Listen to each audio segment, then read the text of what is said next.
President Biden and Donald Trump have secured enough delegates to be their party's presumptive nominees in the race for the White House. CBS News Executive Director of Elections and Surveys Anthony Salvanto is here now with some analysis of yesterday's primary results. Always love to see it by the numbers. Anthony, what were your big takeaways from yesterday's primaries? Hey there, Emery. Yeah, analysis maybe, but not a lot of surprises, right? We've all seen this coming.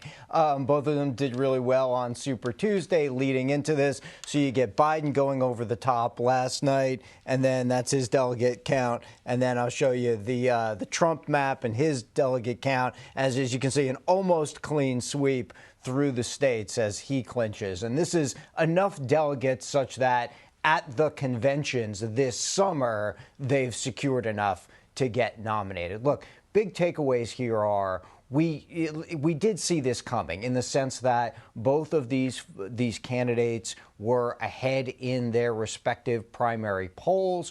We saw them perform really well and scoop up all of these delegates along the way. Now, one of the things to note is this sets up a matchup that people tell us in the polls is important, and they're paying attention to it, but at the same time, there's also some disappointment they express.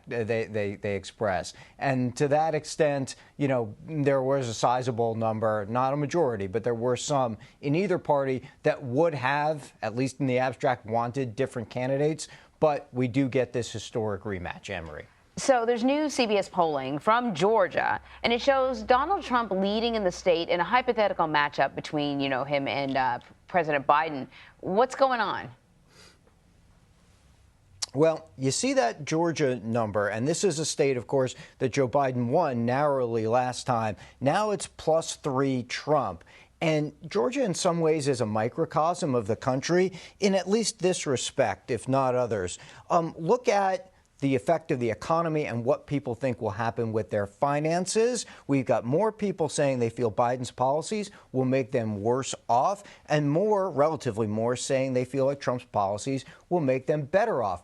Among other issues, the economy is so important because let me show you this major factor in your vote as we kind of set up this general election matchup. The economy is number one. Now, there's a lot of issues that a majority of people say are going to be important, which tells you that this is going to be a big fight to define what this is about. But with the economy being number one, that really sets up a challenge for the Biden campaign. We know people remember the Trump economy as being good. We know economic views are on the upswing, but not yet good enough to give Biden that boost that he would need, you know, to catch Trump in the polling right now, Emery.